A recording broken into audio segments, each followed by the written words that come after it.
If you constantly seek others' approval and feel lost without their praise, listen to the story of Emma, a young woman whose kindness was both her gift and her prison.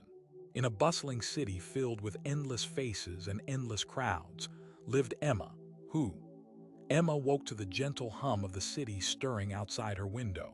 The muted honking of cars blended with the distant chatter of neighbors setting out for their day. The faint aroma of freshly brewed coffee snaked its way through the open crack of her kitchen window, promising comfort in familiar routine. She sat up, brushing a strand of chestnut hair from her face, and glanced at the peeling wallpaper, soft pastel blue that had faded in the sunlight, around her small apartment. It was cozy enough. Nothing extravagant, but a safe, predictable space that mirrored much of Emma's life.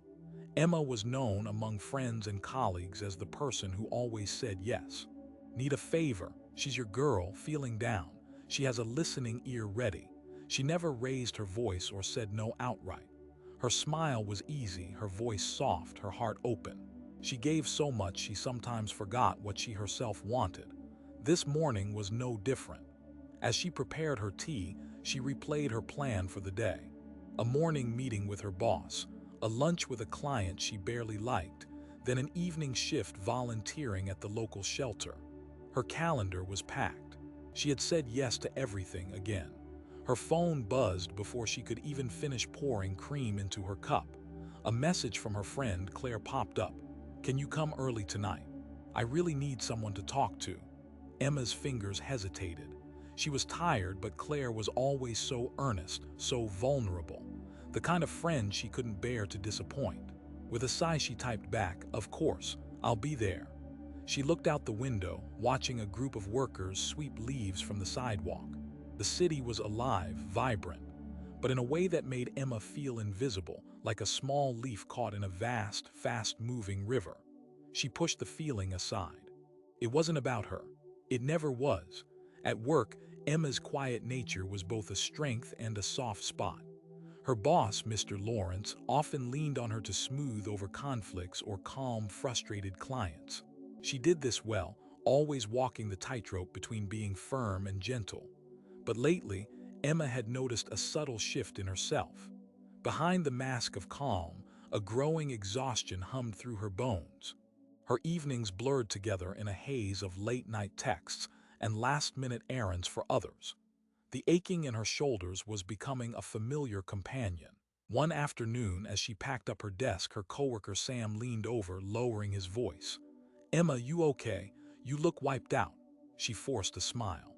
"Just tired, that's all," Sam frowned. "You always say that, maybe you should slow down a bit." Emma shrugged. "I can't, people count on me." The words landed heavier than she expected, twisting inside her chest. People counted on her, yes, but did she count on herself? That night, she met Claire at a little cafe tucked down a side street. Lights dim, music soft, the comforting clatter of cups and murmured conversation all around. Claire's eyes held a storm of worry as Emma pulled her coat tighter around her. "I don't know what to do anymore," Claire whispered, her voice trembling. "I thought you were the only one who understood me." Emma reached out, fingers brushing Claire's hand. "I'm here. I'll help you no matter what." As they talked late into the night, Emma felt her own worries pushed further away, hidden beneath the weight of Claire's pain. She was needed. She was important. But when Emma finally walked home, the city streets echoed alone and the familiar emptiness crept in, swallowing her smile whole. Days folded into weeks and Emma's exhaustion deepened. Invitations to meet her own friends were declined because she already had plans to help someone else. She barely had time to eat properly, much less rest. At work, complaints were rare, but whispers were not. "Emma's always bending over backward for everyone," a colleague murmured one afternoon. "Sometimes I wonder if she even knows what she wants." Emma heard the words, but they passed like a cold wind, biting but ignored. She told herself they were wrong. You can't just put yourself first, she thought. That's selfish. But inside, a small voice began to whisper otherwise, persistent and uncomfortable. One evening, after a marathon of errands, texts, and meetings, Emma sat on her couch. her hands shaking as she tried to scroll through her phone. The screen blurred with tears she refused to shed. Why did she feel so empty when she was doing everything she could for everyone else? Her phone lit up again, this time a call from her mother. "Emma, honey, when was the last time you ate something good?" Emma swallowed the lump in her throat. "I'm fine, Mom." Her mother's voice softened, but her concern was clear. "You say that, but I worry. You don't have to carry the world alone."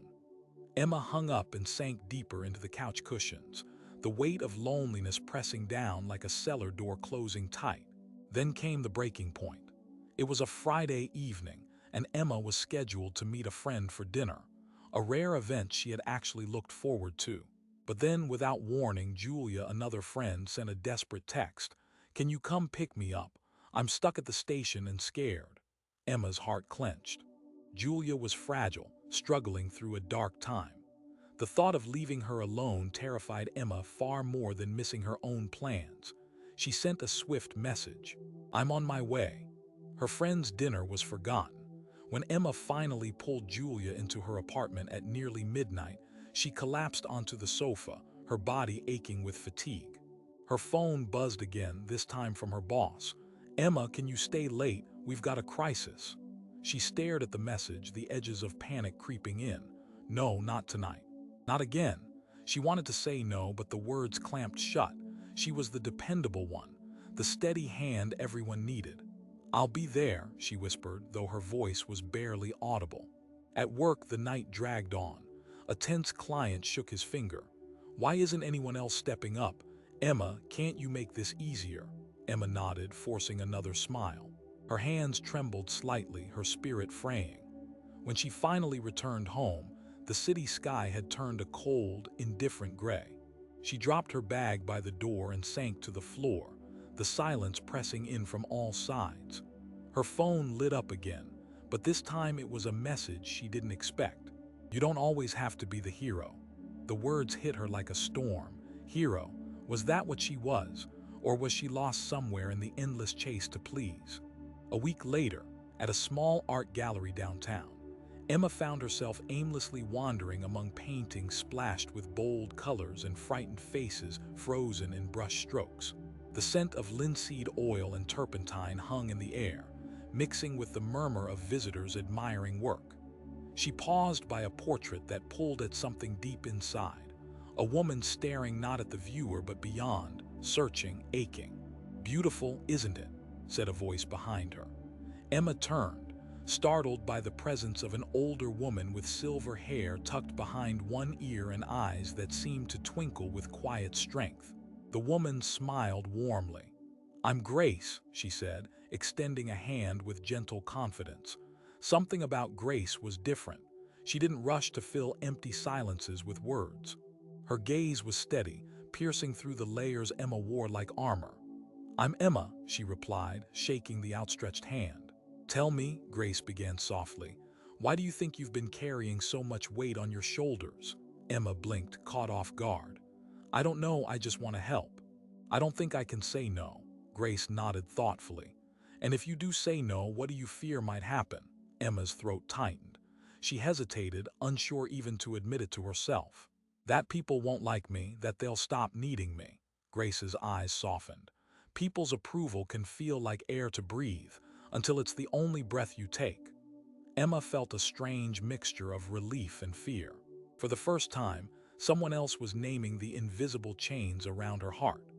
Grace reached into her bag and pulled out a small wooden box, intricately carved, its surface worn smooth by time. "Come with me tomorrow," she said, voice low but steady. "There's something I want to show you." That night, Emma lay awake, the moonlight casting silver stripes across her ceiling. For once, her mind wasn't crowded with tasks or worries, but tethered to a single thought, the promise of tomorrow, a glimpse of something different. She didn't know what awaited her with Grace, but deep inside, a flicker of hope stirred. The next day, as Emma stepped out into the humming city once more, she felt the first faint pull of a journey just beginning. Grace waited at the edge of the park, her posture relaxed, eyes bright with a silent invitation. Emma approached, heart pounding with a strange mixture of dread and anticipation. The sage took a deep breath and began. Once upon a time, once upon a time, Grace began slowly, her voice weaving gently through the quiet afternoon air. There was a small seed, nestled deep inside a dark shell buried beneath the soil. This seed dreamed of the sunlight and air it could never see. But to reach them, it had to break the shell that kept it safe, warm, and hidden. For a long time, the seed feared the darkness outside its shell more than the suffocation inside. So, it stayed silent, shrinking inward, afraid to push against the walls that confined it. Then one day, the seed made a choice. It decided it was more painful to never try than to struggle and fall. With effort, trembling, and seemingly endless discomfort, it cracked the shell just a little. Light spilled in and the seed's first fragile tendrils stretched upward, searching. But breaking free wasn't easy. The soil pressed down hard, the sun was blinding, and storms threatened to wash the tender sprout away. Many times, the seedling wished it could retreat back into the comfort of the dark shell. Yet, each time it remembered the taste of sunlight and reached higher. With time, it pushed through the earth, becoming a small plant, then a sapling growing stronger, finding its place in the vast garden. And so, Grace paused, her eyes finding Emma's. The seed discovered that the struggle to break free was what gave it strength, not the shell that kept it safe. Emma stood silent, the image of a struggling seed stirring something in her chest. It was a story of pain and hope tangled together. She saw herself in that seed, shielded by the shell of others' approval, comfort, and expectation, but yearning for something more. Grace's smile was warm but firm. You've lived inside your shell for so long, Emma, that it feels like home, but you are not just the shell. You are the seed that can grow beyond it. What scares you most about breaking free? Emma's breath trembled. I'm afraid people won't like me, that I'll be alone, that I'll lose the people who depend on me. Grace nodded thoughtfully. That fear is real, but tell me, if you never break free, what will you become? What will your life be? Emma swallowed hard. Empty, lost, invisible. Then, Grace said gently, what is it you truly want to see when you look at yourself in the mirror? Emma closed her eyes, feeling a tear slip down her cheek. Someone who is enough, someone who loves herself even when no one else does. Grace placed her hand lightly on Emma's shoulder. That journey begins with a single crack in your shell. The next morning, Emma woke with the sunrise casting pale gold across her room. For the first time in months, she resisted the familiar urge to reach for her phone the instant she opened her eyes. Instead, she breathed deeply and whispered to herself, one crack. Her hands trembled as she drafted a message to Claire, her first hesitation in years. I can't come tonight. I need some time for myself.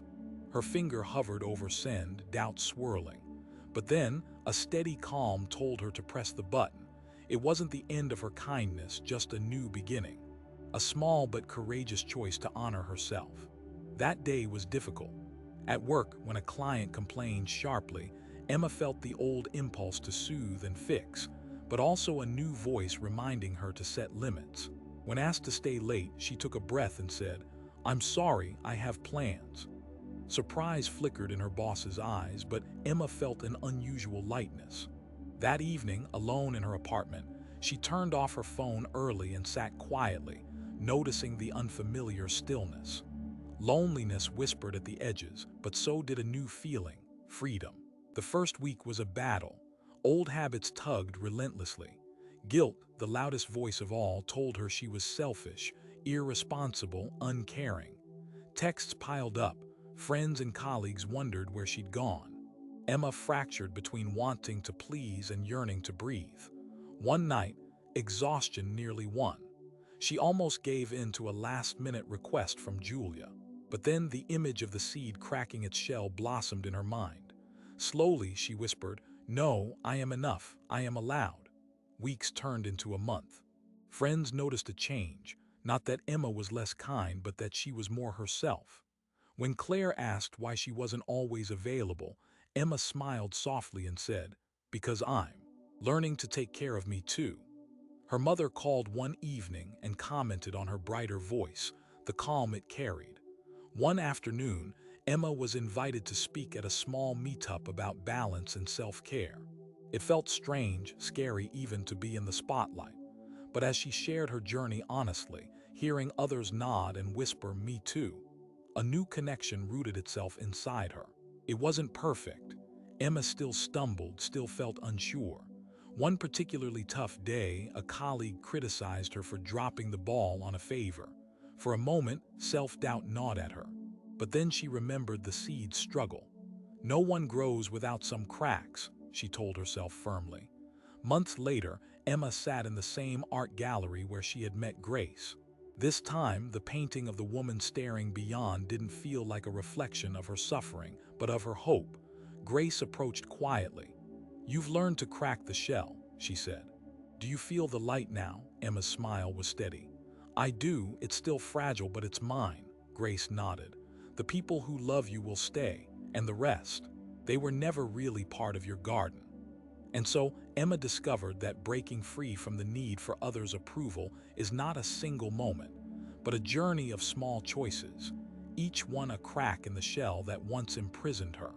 Years later, when asked how she found courage to say no and choose herself, Emma simply said, "I remembered I was a seed meant to grow, not just a shad, trying to please." This story shows us that true freedom comes from embracing the courage to be ourselves, even when it means breaking uncomfortable patterns. It reveals that the approval we chase can feel like air to breathe, but when it becomes all we breathe, we suffocate instead. And you, how many times have you put your own needs last, afraid of disappointing someone?